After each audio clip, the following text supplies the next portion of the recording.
Hey guys, welcome to studio, and in today's video we will solve some problems of CodeChef Starters 63. And yeah, that's been a long time.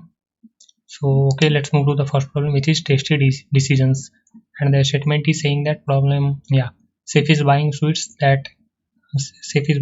things to prepare for Halloween, and the shop sells two type of sweets. One is chocolate and another is candy. And each bar of chocolate has tastiness of X, and each bar of candy has tastiness of Y. And it is given that chocolate contains 2 bars while candy contains 5 bars, and we have to determine the maximum total tastiness of the purchase. So it is just basic. Here it is given that number of chocolate and number of candies, so just multiply it with 2 and it with 5. Is that 5?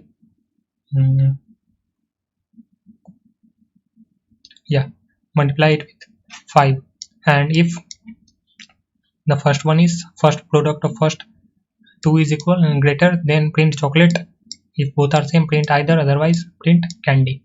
You can just simply see the code solution here.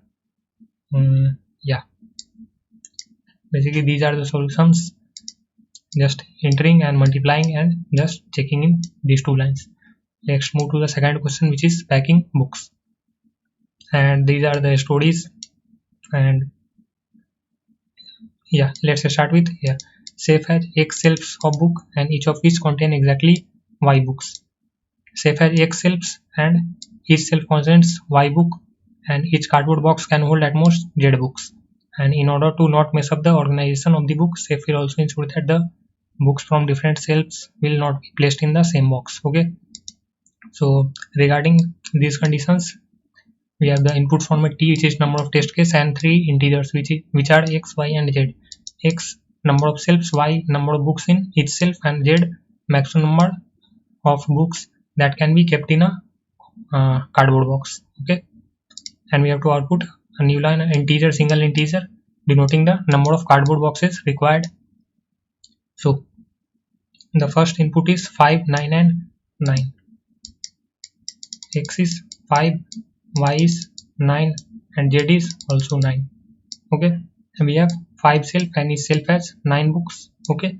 And one cardboard box can contain 9 books. Okay. So one cardboard box contain all these books of shelf 1. One shelf, one cardboard box contain all books of shelf 1, and here are 5 shelves, so cardboard box will be 5. And in the second case,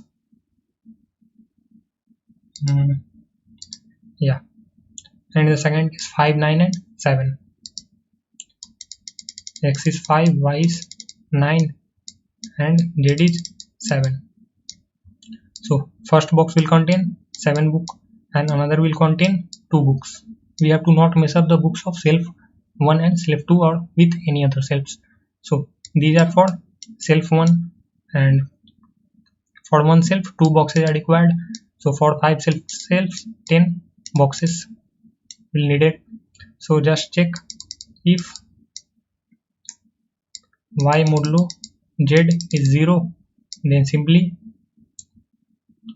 output X into Y by Z, otherwise X into Y by Z plus 1. That will be your answer. This is the code for this problem.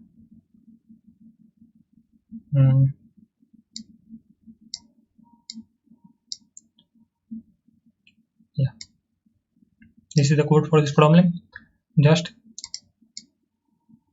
computing the quotient and checking it is equals to modulo Z. Y modulo Z is equals to 0. Our answer will be X into B, where B is Q, otherwise Q plus 1 into X. Hope you understand this also. And let's move to the third problem, which is avoid square please.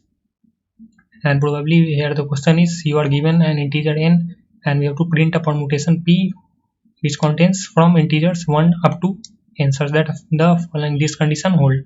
For any index I from 1 up to n, Pi product of the previous and the next index is not a perfect square. And is there multiple answer? We can print any of them. Okay.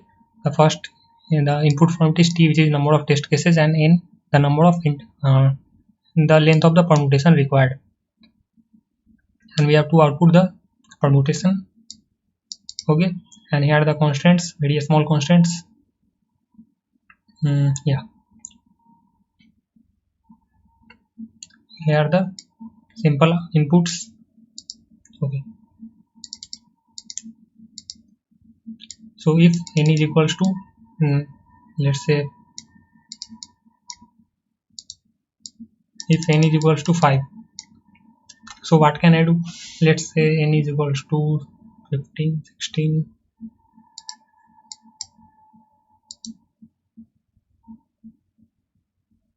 Let's take a larger number. If n is equals to 40, so we can't print 3 and 12 because let's say 1, 2, 3, 12. 1 into 2 is 2, which is not a perfect square. 2 into 3 is 6, which is also not a perfect square, but 3 into 12 is 36, which is equals to 6 square. So we can't print in this order, we have to take care of this only. So what will we do? That we will just start with n, let's say 40, here the 40, 38, 36, and last 1, 3, 5 in this order. Okay, and if n is odd, if let's say n is 39, then we will just start with 38, 37, 35, 1, 3, 5 in this manner. And this is the code for this problem. Inputted n and just checking if n is n modulo 2. If n modulo 2 remains 1, then I am just subtracting it from n, because n modulo 2 remains 1, which means n is odd. So in odd case I am just printing from, if n is 39, I am just starting with n minus 1. This is n minus 1. Okay, and if it is even, n modulo 1 will be 0, so n minus this 0 will be n. Okay, for this. Yeah, again printing till 2, and then again starting from n modulo 2. Just you understand this also, but I am changing the 1 minus n modulo 2 here, and printing till 1, till this one. Yeah, and that's all. You will get your sequence.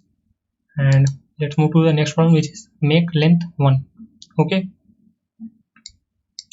yeah, and the problem statement is very little. We have given a binary string s of length n, and we can perform these two operations. We can select index I such that si and si plus 1, which means it next value is also same, and we can change the previous value to the previous value to the 0, and then remove the next element. Okay, and we have to take care that after, it is obvious that after removing the next index, the size of the string will reduce by 1, and we have to output if in exactly n minus 1 operations the size of a string will be equal to 1 or not. And here the input format, t number of test cases, and and n, which is the size of a string, and following binary string. And we have to output either yes or no depending on situation, that if after n minus 1 move the size of a string will become 1 or not. And the constants are larger, so you have to take care of the TLE. Okay, let's take a larger input. Yeah, let's take n equal to 7, and our string will be 1 1 0 0 1 0 0. Okay, so in one operation I will choose these two elements and change it with 0, and remove this element, so remaining will be same. 0 0 1 0 0, and this is operation 1 again. There are no two elements same that I can choose. If this will be 1, I will choose this, but here this is not 1, this is 0. So there are no two consecutive elements which are same, so that I can not make this. So in this case our answer will be no. And if let's take n equal to 4 1 1 0 0, in this case first in operation 1 I will choose these two elements and change it to 0, and remaining one will become also, and remove this element, and this string will become this after operation 1 again. I will choose these two elements, and this is probably 0 before the then we have made this 0 in the last operation. So after removing this element, the string will become 0 0, and in operation 3 this is operation 2, and in operation 3 I am just choosing these two elements, and this is basically 0. So changing it to 0 and removing this element, the string will become single character string, and this is operation 3. And in this case after n-1 operations, n-1 operations, the size of a string is 1. In this case your answer will be yes. So how can you determine this?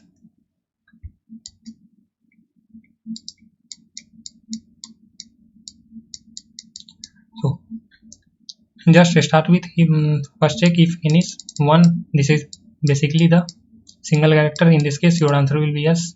Otherwise just start with I equal to 0, which means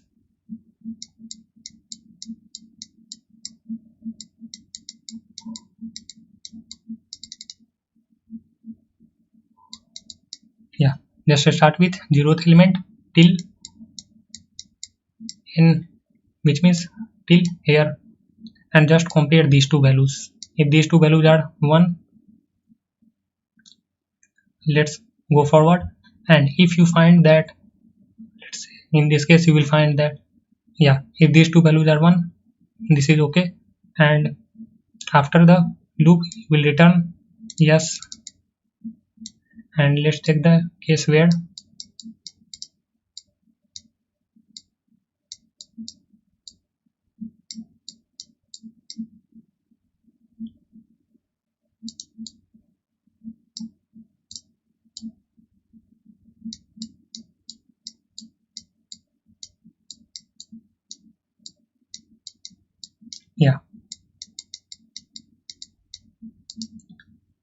here n is 5 also. So start from there and compare these two values. That's okay. Again compare these two values, and these two values are not same. We have to just look for if single one exists. Your answer will be no, just no. First we will check if this is 1, if s I is 1, then s I plus 1 should be 1. Okay, and if this condition fail, your answer will be just simply no. In this case this condition passed, this is not 1, so don't care about this. Again we encounter 1 here, but this is I plus 1, this is not 1. In this case your answer will be simply no. Let's also see the code of this problem. This is also quite simple.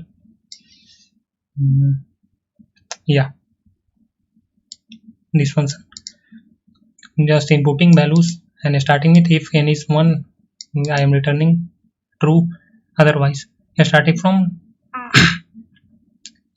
0 till n and iterating over the simple string and checking if the ith character is 1, then I will look for if I plus 1 character not 1, or otherwise I plus 1 character is equal to I plus 1, which means index is equals to n, which means I have overpassed the string.